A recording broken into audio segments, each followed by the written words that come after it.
Good evening. Sorry,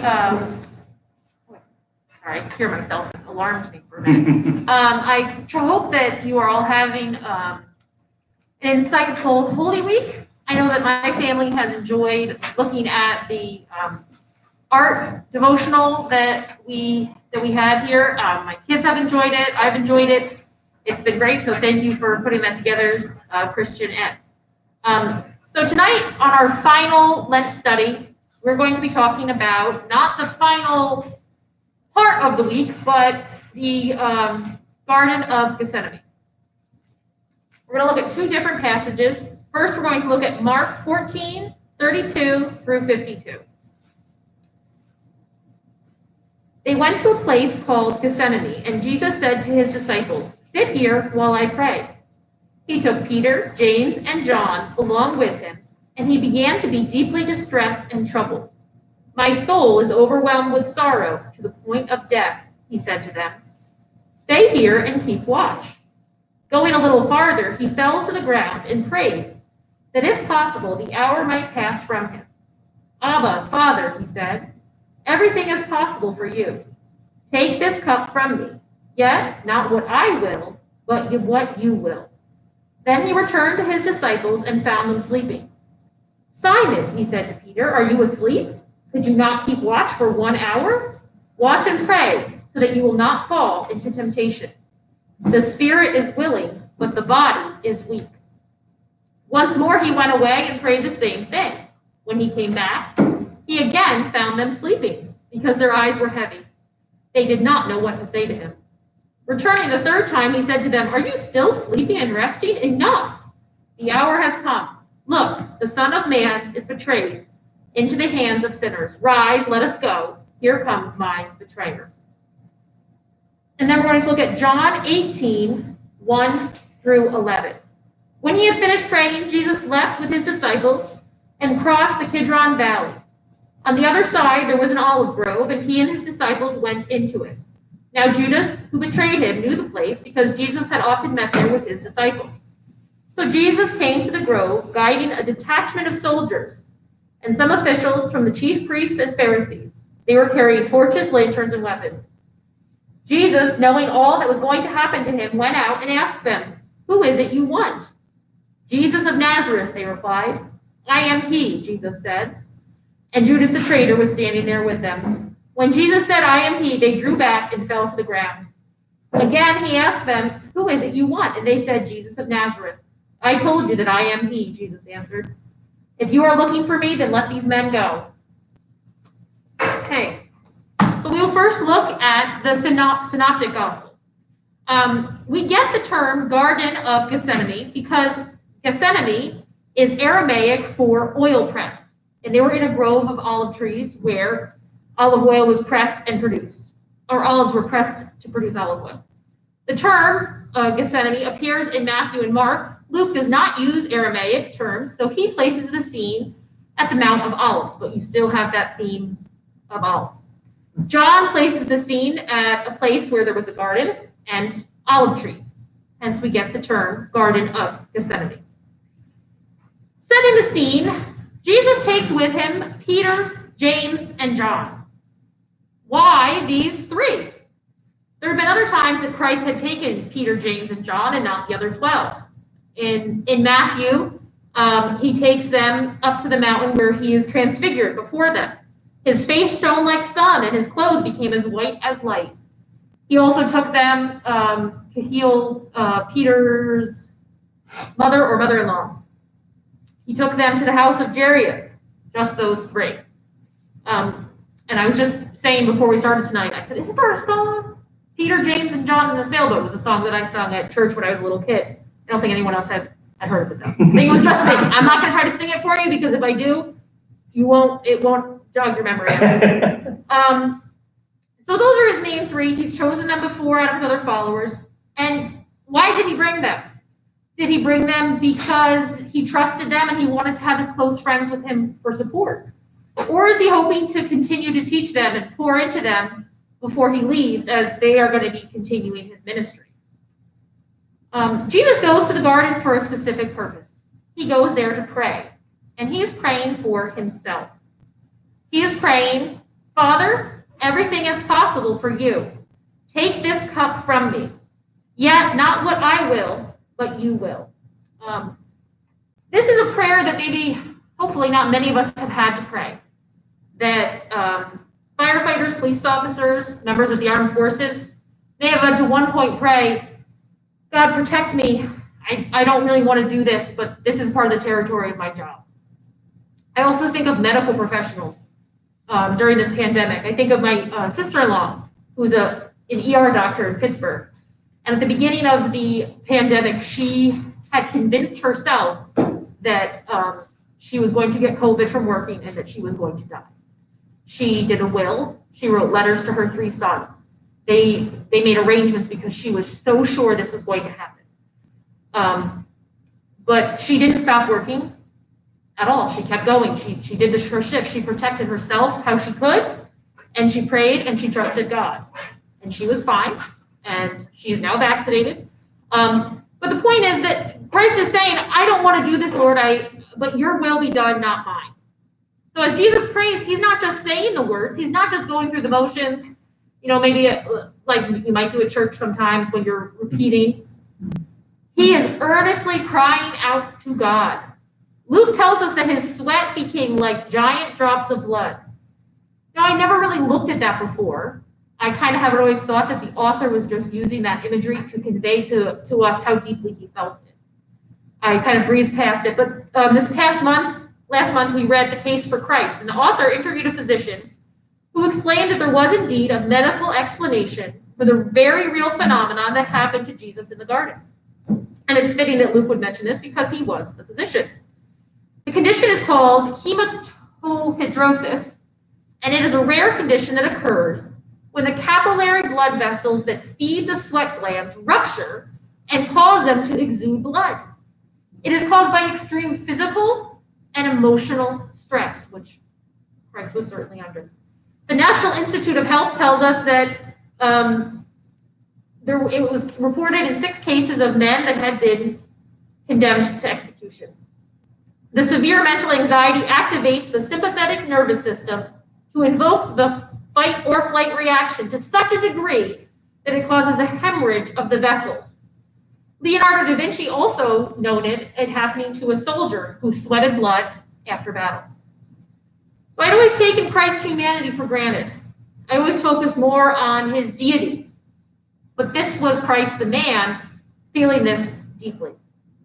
In Luke, he says, Father, if you are willing, take this cup from me, yet not my will, but yours be done. In Mark, it says, Father, everything is possible for you. Take this cup from me, yet not what I will, but you will. In Matthew, he says, My Father, if it is possible, may this cup be taken from me, yet not as I will, but you will. So we see 3 variations on the same thing. If you can, take this cup. In Matthew and Mark, we see Jesus praying 3 separate times, separated by going and finding his disciples asleep. In Luke, we have 1 prayer, but we also have the appearance of the angel. After he prays, an angel from heaven appears to him and strengthens him. Luke doesn't detail what Jesus says, but it does tell us that he prayed more earnestly. More earnestly does not mean that he was repeating the same thing, saying, God, take this cup, please, take this cup. That's not what he means by earnestly. No, that is not the character of Christ that we know. Now, his prayer has changed to the response of the strengthening of the angel. So the second time Jesus prays, Matthew tells us, he says, My Father, if it is not possible for this cup to be taken away unless I drink it, may your will be done. He has acknowledged that the angel coming from heaven is God's response to his prayer. And he's acknowledging the only way is submitting to his Father's will. So Mark states that Jesus prayed the same words. So again, does that mean that Jesus wasn't getting it? He was just repeating himself? No, most likely it was referring to the portion where he submits to his Father's will. That end part of the verse, your will be done. The revivalist preacher Jonathan Edwards says in a sermon, or said in a sermon, he's long gone, this was the greatest act of obedience that Christ was to perform. He prays for strength and health that his poor, feeble human nature might be supported, that he might not fail in this great trial, that he might not sink and be swallowed up, and his strength so overcome that he should not hold out and finish the appointed obedience. So here's Jesus. He is in such anguish that he's sweating blood. He's calling out to God, asking if there's another way to do it. Let's make that happen. He's asked his followers, his 3 closest friends that have been with him through more than any of the other disciples, to pray. And what do? They fall asleep. How could they? You read that and you're like, what is wrong with these guys? Like, it baffles us. Jesus is sweating blood. He's just asked them to pray multiple times. But then we look inward at ourselves and we look at our failures. The disciples were redeemed, and so are we. Lent asks us, what do we need to do? This series has been about risk-taking. Who have we hurt with our failures and our faults? Have we betrayed or denied someone like the disciples did to Jesus? What do we need to do? Who needs me? I like to teach. Teaching adults doesn't come as naturally for me as teaching kids, but I like teaching. My parents are both teachers. All 4 grandparents were teachers. Several of my great-grandparents were teachers. When I feel like it comes naturally to me. Something that doesn't come naturally to me is loving on the least. It's a struggle for me. But it is something that I felt that I needed to do. And an opportunity came up recently for our church to do a food pantry. And that's something that scares me because I've been approached before to help with the warm shelter and other things. And no, God, can't do that. I'm gonna stay in my lane with Christian ed. I'm comfortable there. I can't do witness. But you know what? That's where God needed me. That's what I need to do. So who needs you? What do you need to do? Where's God trying to stretch you during this season of Lent? We've been focusing so far on the Synoptics. They all complement one another and tell the same story. Jesus, the man of sorrows, in agony. In this season of life, that might not be something you can relate to. Maybe you don't currently have a cup that you are pleading with God to take. I hope that you're not. Maybe that's not something right now that you can relate to. In John, we're presented with a different perspective. Jesus is not praying for the cup to pass because he is ready. His whole gospel has been leading up to this point. If Matthew, Mark, and Luke are focusing on the humanity of Jesus in the struggle, Christ says, the spirit is willing, but the body is weak. Then in John, we see the divinity of Christ. I like movies, but I have a tendency to forget a plot right after I've seen it. Drives my husband crazy because he has a particularly good memory of movies and doesn't understand how I'll be watching something and say, oh, we haven't seen this yet. He's like, yeah, we have seen it. How do you not remember this? So I needed a movie example, and I kind of described what I needed, and he immediately had something. So this is from him, not me. In the 1980s Superman 2, General Zod and his kryptonite cronies, that's Matthew's words, are looking for Superman. He appears, and Zod says, so, you're not a coward after all. After a brief battle in downtown Metropolis, Superman leads them away to the Fortress of Solitude to not cause any damage. Matthew would also like me to note here that in the new Superman does not lead him away, and Metropolis is destroyed. Matthew found this very upsetting. He'd like me to share that. So what does Superman have to do with Christ? Well, a lot, actually, but we'll let John teach on that another time. In the book of John, chapter 18, verse 3, Judas comes to the garden. He's guiding that detachment of soldiers, some officials, some Pharisees. They're carrying torches, lanterns, weapons. Jesus knows what's going to happen. He comes out and he says, who is it you want? Like Superman coming before Zod, I'm here. So how many people came for Jesus? Well, in my children's storybook Bible I've been reading to my kids this week, you see a few religious leaders, you see a few Roman soldiers. Well, the detachment was a Spirion, or a tenth of a legion, which is about 600 men. It is a crowd. I would call that more than a crowd. But Jesus didn't shy. He did not shy away. He came forward. When they said that it is Jesus of Nazareth that they're looking for, his reply was, I am he. He is using the Greek words ego, eimi, which means I am. We've heard those words before. We heard them in Exodus with Moses and the burning bush. God said, I am who I am. This is what you are to say to the Israelites. I am has sent me to you. Jesus has used this phrase, ego, eimi, several times in the Gospel of John. I'm the light of the world. I'm the good shepherd. I'm the way, the truth, and the life. When Jesus says ego, eimi, the crowd falls down.